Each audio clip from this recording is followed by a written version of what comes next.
Hey everyone, today we're going to be taking a look at my new personal vehicle. This is a 2008 Toyota Land Cruiser. I've been talking about getting a newer Land Cruiser, well, since shortly after I bought my 99 Land Cruiser.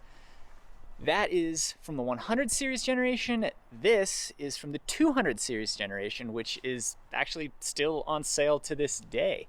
It sounds like 2021 will be the last model year for the Land Cruiser here in the United States, unfortunately. And this 2008 model hails from the first year of the 200 series generation. There are actually kind of three different sub-generations to the 200 series. This is the first iteration. It was sold from 2008 until 2011. The Land Cruiser actually skipped the 2012 model year here in the United States, and then the 2013 model received an update, a mild update, and that was sold until 2015. And then the 2016 Land Cruiser received a fairly significant update, and that is the Land Cruiser that is still sold new to this day. I kind of wanted to hold out for a 2016 model. Those have a lot of just nicer features like automatic high beams, ventilated seats, but they are more expensive, and this one popped up on local classifieds. It was posted on a Monday night. I have a notification set, so I got an email on a Monday night, texted the guy like 5 minutes after it was posted, set up a time to meet as soon as possible, met with him, and I was luckily first in line. I had to make the decision within a couple hours after looking at this thing. Decided to pull the trigger for a number of reasons. First being that this thing spent its first 10 years in New Orleans, so there's really no rust underneath. It's pretty clean. Second reason is that this thing has been really well maintained. And then the third reason is this thing has some modifications. They're all really tasteful. Most of the modifications it has are things that I like, and none of the modifications it has are things that I don't like. So it aligns pretty perfectly with my tastes. Actually, like 3 years ago, I was at a Land Cruiser event, and I took a photo of one vehicle, and when I was considering buying this one, I looked back at my photos, and it turned out that that one vehicle I took a picture of happened to be this vehicle. So yeah, just kind of felt like the perfect one. I just wanted to make this video to kind of immortalize this thing as it was exactly when I bought it. Haven't made any changes to it yet. I don't plan to make any significant changes other than some little things, but yeah, let's just do a quick tour of my new Land Cruiser here. So you'll probably notice that it looks kind of exactly like my old Land Cruiser.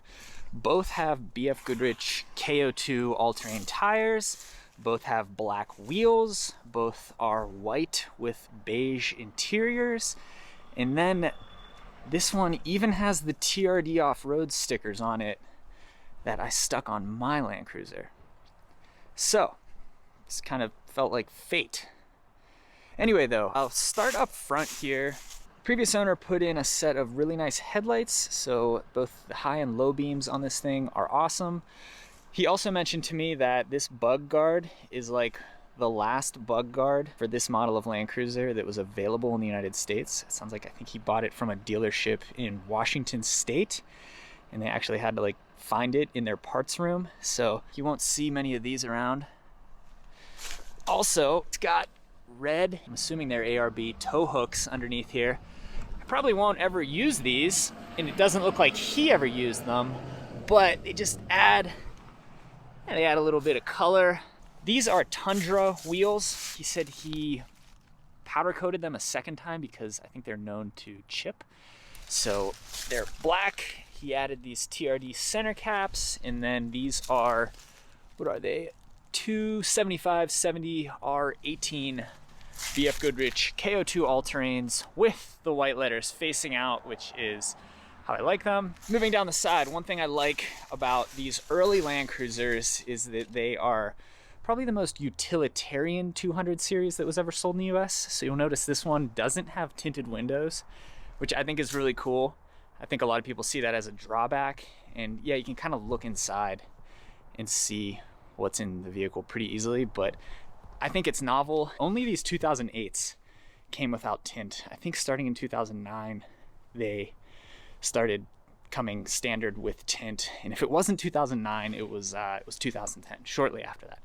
Anyway, one other thing that the 2008 through 2011 Land Cruisers lack is a trim piece right here. So starting with the 2013 model year, all of these Land Cruisers have, it's kind of a blocky, ugly trim piece that you can't really take it off because it's riveted into the door. So if you remove it, you've got holes in your door, you've got to fill them, blah, blah, blah. I just think without the trim and without the chrome right there, the vehicle has a much cleaner look. These running boards don't bother me too much. The vehicle has a 2-inch lift. It's an Old Man Emu lift. I took them off on my Land Cruiser because it immediately, I guess, gives the appearance of more ground clearance. But on this thing, since it's a little bit lifted, I really don't think the running boards look too bad. I do think, though, that I'm gonna remove them just to make sure there's no grime stuck right here.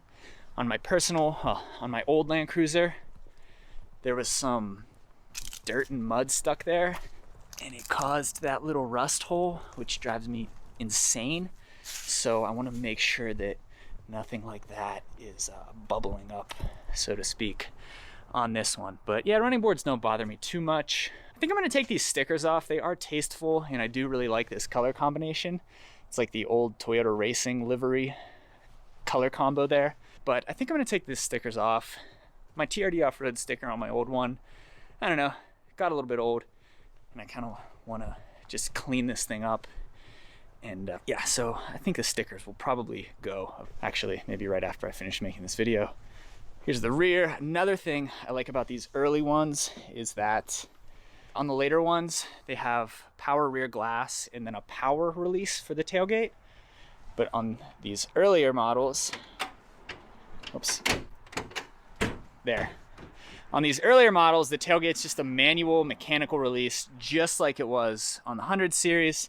So like on the 2016, you have to pull this lever and then wait for a motor to release inside the tailgate that then drops the tailgate down. This is just simpler, it's faster. I think I'll probably take these seats out. They're not really bothering me as much as I thought they would, but taking the seats out gives more space for stuff. And then luckily, Toyota started selling a 5-passenger Land Cruiser here in the US starting with 2020 with the Heritage Edition. That for 2020 just came exclusively as a 5-passenger model. And thanks to that, Toyota and actually WeatherTech both began selling 5-passenger cargo mats here in the US. So what my plan is to take these third row seats out. You actually have to use a screwdriver and stuff, and then get a rubber cargo mat for a 5-passenger Land Cruiser and throw it back here. And aside from these handles and then this seat belt that, you know, can't really do anything about that. Other than that, you'd never know this thing had ever had a third row. Other cool stuff, let's see. So one thing that these are known for is the mirrors can flutter. And Toyota actually sells a replacement part that fixes that. So I've actually bought that part. It's like $9 per side. So pretty simple, pretty cheap fix. I'll just do that. White exterior, really like that. Another thing I like about the 2008 through 2011 model years is that this white is just like a, I forget what it's called, maybe super white, but it's just a plain regular gloss white. Starting with the 2013 model year, all the white Land Cruisers are like a pearl white, which is fine. Again, though, it just feels less utilitarian, and Land Cruiser was never really meant to be a luxury vehicle, and it's kind of unfortunate that Toyota sells it as a luxury vehicle in the US, so I was excited to find this one in this clean utilitarian white color that kind of de-emphasizes the luxury aspect. Climbing inside, something I might fix. Can you hear this?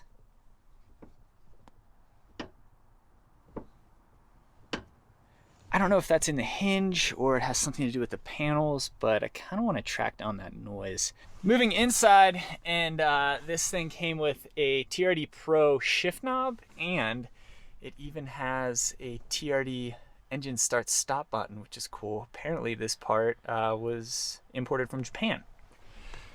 One of the Land Cruiser's party tricks, center console refrigerator box.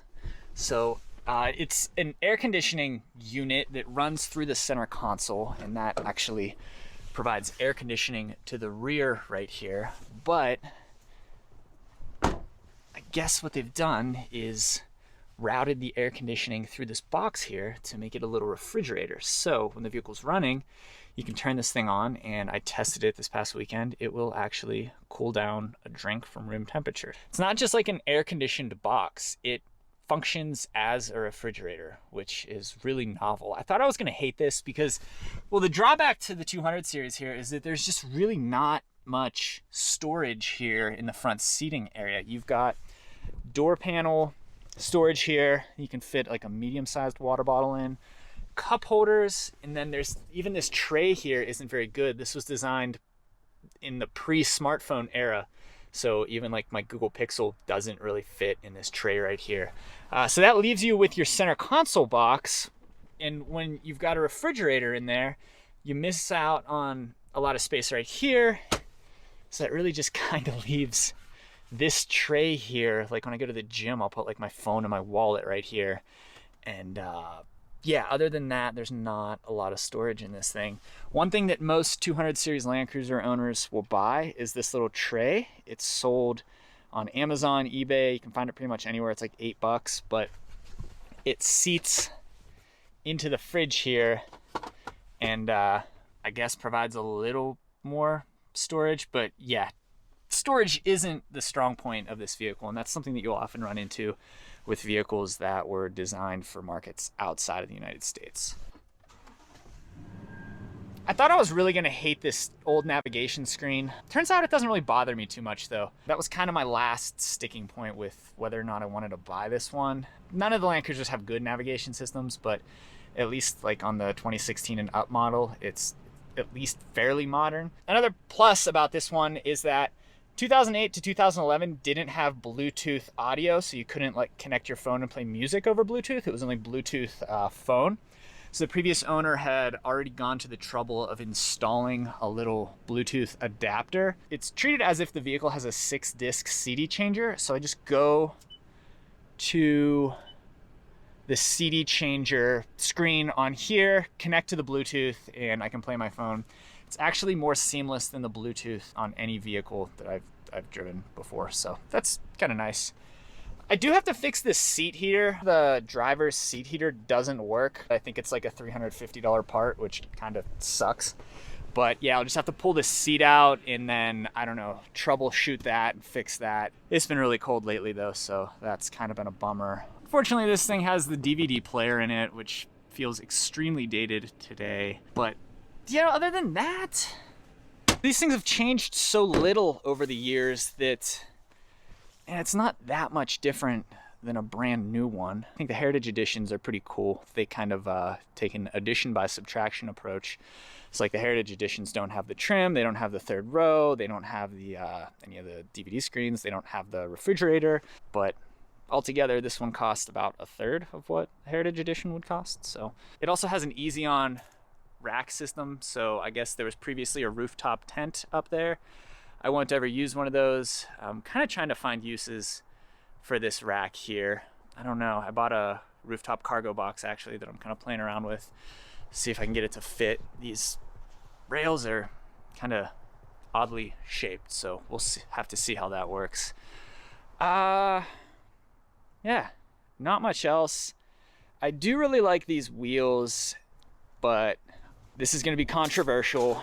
I've just kind of had this vision for a long time.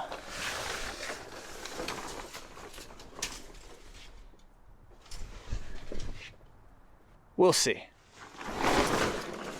But anyway, that's the new Land Cruiser. Seems pretty good so far. Yeah. So I'll probably make some more videos with this thing. I plan to write some articles on it. We'll see what happens with the wheels. Pretty stoked on it. Thanks for watching.